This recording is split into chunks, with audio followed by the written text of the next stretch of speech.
Baik, Assalamualaikum warahmatullahi wabarakatuh. Perkenalkan, nama saya Askia Nur Ramadhani dari kelas B, Program Studi Sarjana Terapan Manajemen Pelabuhan dan Logistik Maritim dengan 3 digit NIM terakhir 040.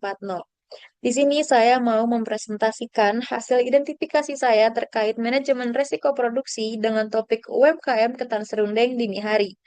Di sini saya ingin memenuhi nilai ujian akhir semester mata kuliah manajemen resiko.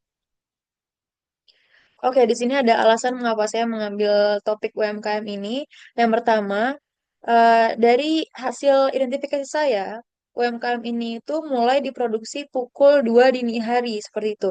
Dengan target titip jual pukul jam 6 pagi. Nah, jadi dengan produksi yang dilakukan sangat pagi dengan waktu yang sempit dan juga tenaganya terbatas, karena ini merupakan UMKM rumahan, jika salah satu prosesnya terganggu, maka akan berdampak kepada kualitas produk dan juga pendapatan UMKM-nya secara langsung. Sehingga resiko seperti kelelahan, kualitas yang menurun, dan juga keterlambatan pada saat distribusi itu sangat tinggi untuk terjadi. Di sini saya menggunakan Smart Frameworks untuk mempermudah saya mencari solusi ataupun perencanaan ke depannya seperti itu. Di sini ada SMART atau Specific, Measurable, Achievable, Realistic, and Time Bound. Untuk yang pertama, spesifik itu sendiri, produksi ketan serundeng ini itu dititipkan di lokasi penjualan setiap paginya. Dan untuk miserable, produk harus selesai dan juga sudah dikemas maksimal itu pukul jam 5.30 dini hari gitu agar siap didistribusi dan juga sampai di tempat titip jual tepat waktu. Lalu yang ketiga ada achievable, ini dilakukan dengan peralatan dan juga pengalaman produksi yang sudah ada.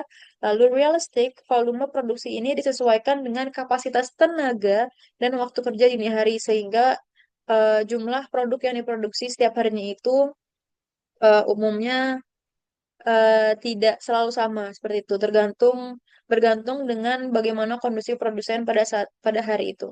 Lalu ada time bound, di sini produksi dimulai pukul 2 dini hari dan selesai sebelum jam 6 di setiap harinya.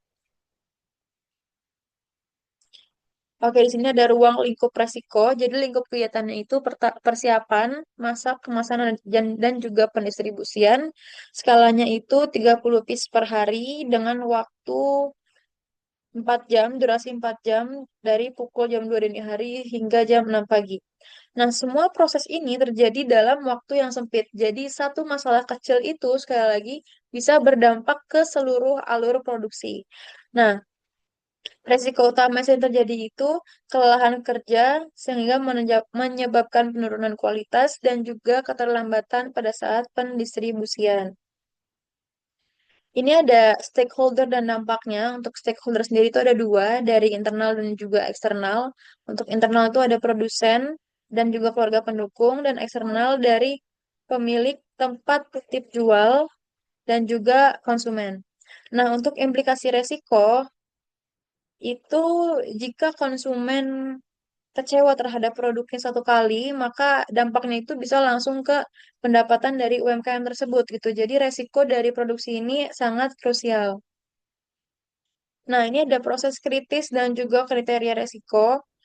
Proses yang paling beresiko dari produksi ini adalah yang pertama produksi yang dilakukan dini hari, yang kedua pengemasan harus cepat, dan juga yang ketiga pendistribusiannya yang dilakukan pada waktu pagi dan tidak jauh dari pada saat proses pembuatan. Lalu ada kriteria resiko. Di sini likelihood itu bisa terjadi sering bulanan sampai harian. Yang impact-nya dari keterlambatan kecil bisa sampai ke kehilangan kepercayaan konsumen. Jadi di sini resikonya itu bukan hanya telat, tetapi bisa sampai konsumennya tidak ingin membeli lagi. Solusi dan mitigasi yang saya sarankan itu ada 3 level seperti itu ya. Ada, mohon maaf, makin tinggi kotaknya itu berarti semakin harus segera dilakukan. Yang pertama itu ada intensive management, yaitu yang harus segera dilakukan. Itu ada persiapan bahan sebaiknya dilakukan di malam hari, ada pengaturan pola istirahat dan juga evaluasi rutin kondisi kesehatan. Untuk tingkat manajemen required-nya ada pembatasan produksi maksimal 30 piece agar tidak memberatkan sang produsen. Lalu ada standarisasi alur kerja dan ada kontrol kebersihan serta kualitas. Nah, ini rekomendasi solusi yang saya rekomendasikan juga, namun tidak begitu urgent seperti itu, yaitu monitoring waktu produksi harian dan juga pengecekan kesiapan distribusi setiap paginya. Nah, hasil dari solusi yang saya sarankan itu saya harapkan dapat menjaga kualitas produk, menjamin ketepatan waktu, melindungi kesehatan produsen, dan juga menjaga kepercayaan konsumen.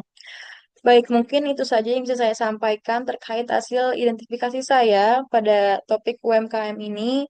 Mohon maaf apabila saya ada salah kata. Sekian, terima kasih. Wassalamualaikum warahmatullahi wabarakatuh.